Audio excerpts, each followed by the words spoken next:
Good evening, folks. This is going to be the last time that I'm going to be able to record before I go on my vacation. I will be taking off tomorrow evening and then I'll be gone for about a week. Hoping to have a nice time down in Florida. It'll be my first time ever being there. So, hope to be able to report to you about that when I get back. Um, this is going to be a real brief chapter. I think it's only 3 or 4 pages, so that gives me time to get this recorded. Before I start off on it, something that I had forgotten to mention in the last chapter, in the summary, is that when these books came out, it was back in the early 90s, and there was all kinds of fan speculation as to who would be cast as these characters if they were ever made into movies. The most popular speculation at that time for Grand Admiral Thrawn was Jeremy Irons. There was all kinds of fan artwork back then that had him portraying that role. My personal favorite fan casting, though, for the character of Master Jorah Sabaoth, I always pictured him as Charlton Heston. I thought it would be fun to see an evil Moses kind of in that kind of a role. So I don't know if that'll give you a mental picture at all if you're familiar with that actor's work, but that was who I always pictured in my head when I read these stories. Anyway, picking up from there, we're at chapter 5. Han finished his report, sat back, and waited for the criticism to start. It was a very short wait. So once again, your smuggler friends refuse to commit themselves, Admiral Akbar said, sounding more than a little disgusted. His high domed head bobbed twice in some indecipherable Calamarian gesture, his huge eyes blinking in time with the head movements. You'll recall that I disagreed with this idea all along, he added, waving a webbed hand towards Han's report case. Han glanced across the table at Leia. It's not a matter of commitment, Admiral, he told the other. It's a matter that most of them just don't see any real gain in switching from their current activities to straight shipping.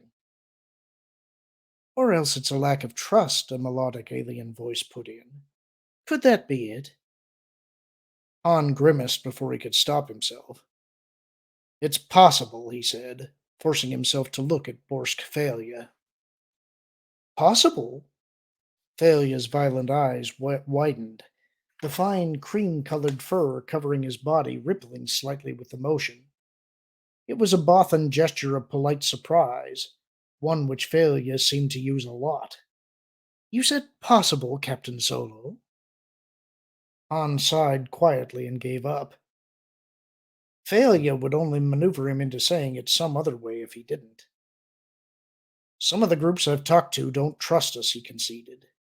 They think the offer might be some sort of trap to bring them out into the open. Because of me, of course, Akbar growled, his normal salmon color turning a little darker. Haven't you tired of retaking this same territory, Counselor Failure? Falia's eyes widened again, and for a moment he gazed silently at Akbar as the tension around the table quickly rose to the level of thick paste. They had never liked each other, Han knew. Not from the day Falia had first brought his sizable faction of the Bothan race into the alliance after the Battle of Yavin. Right from the start, Falia had been jockeying for position and power, cutting deals wherever and whenever he could, and making it abundantly clear that he expected to be given a high position in the fledgling political system Mon Mothma was putting together. Akbar had considered such ambitions to be a dangerous waste of time and effort, particularly given the bleak situation the Alliance was facing at the time, and with typical bluntness had made no effort to conceal that opinion. Given Akbar's reputation and subsequent successes, Han had little doubt that failure would ultimately have been shunted off to some relatively unimportant government post in the New Republic, if it hadn't happened that the spies who discovered the existence and location of the Emperor's new Death Star had been a group of Failures Bothans. Preoccupied at the time with more urgent matters, Han had never learned the details of how Failure had managed to parlay that serendipity into his current position on the Council, and to be perfectly honest, he wasn't sure he wanted to. I merely seek to clarify the situation in my own mind, Admiral, Failure said at last into the heavy silence. It's hardly worthwhile for us to continue sending a valuable man like Captain Solo out on these contact missions if each is predoomed to failure. They're not predoomed to failure, Han cut in. Out of the corner of his eye, he saw Leia give him a warning look. He ignored it. The kind of smugglers we're looking for are conservative business people. They don't just jump into something new without thinking it through first. They'll come around. Thalia shrugged, his fur again rippling. And meanwhile, we expend a great deal of time and effort with nothing to show for it. Look, you can't build up any. A gentle, almost diffident tap of a hammer from the head of the table cut off the argument. What the smugglers are waiting for, Mon Mothma said quietly, her stern gaze touching each of the others at the table in turn, is the same thing the rest of the galaxy is waiting for: the formal reestablishment of the principles and law and the old republic. That is our first and primary task, counselors, to become the new republic in fact as well as in name. Han caught Leia's eye, and this time he was the one who sent out the warning look. She grimaced, but nodded slightly and kept quiet. Mon Mothma let the silence linger a moment longer, again sending her gaze around the table. Han found himself studying her, noting the deepening lines in her face, the streaks of gray in her dark hair, the thinness rather than slenderness of her neck. She'd aged a lot since he'd first met her, back when the Alliance was trying to find a way out from under the shadow of the Empire's second Death Star. Ever since then, Mon Mothma had been right in the middle of this horrendous task of setting up a viable government, and the strain had clearly told on her. But despite what the years were doing to her face, her eyes still held the same quiet fire they'd possessed then. The same fire, or so the stories went, that had been there since her historic break with the Emperor's New Order and her founding of the Rebel Alliance. She was tough and smart and fully in control, and everyone present knew it. Her eyes finished their sweep and came to rest on Han. Captain Solo, we thank you for your report, and too for your efforts. And with the captain's report, this meeting is adjourned. She tapped the hammer again and stood up. Han closed his report case and worked his way through the general confusion around to the other side of the table. So, he said quietly, coming up behind Leia as she collected her own things. Are we out of here? The sooner the better, she muttered back. I just have to give these things to Winter. Han glanced around and lowered his voice a notch. I take it things were going a little rough before they called me in? No more than usual, she told him. Thalia and Akbar had one of their polite little dogfights, this one over the fiasco at Abroa Sky, that lost Alaman task force, with some more of Thalia's veiled suggestions that the job of commander-in-chief is too much for Akbar to handle. And then, of course, Mon Mothma. A word with you, Leia. Mon Mothma's voice came from over Han's shoulder. Han turned to face her, sensing Leia tense a little beside him as she did likewise. Yes? I forgot to ask you earlier if you'd talked to Luke about going with you to Bimasari, Mon Mothma said. Did he agree? Yes. Leia nodded, throwing an apologetic look at Han. I'm sorry, Han. I didn't get a chance to tell you. The BIM sent a message yesterday asking that Luke be there with me for the talks. They did, huh?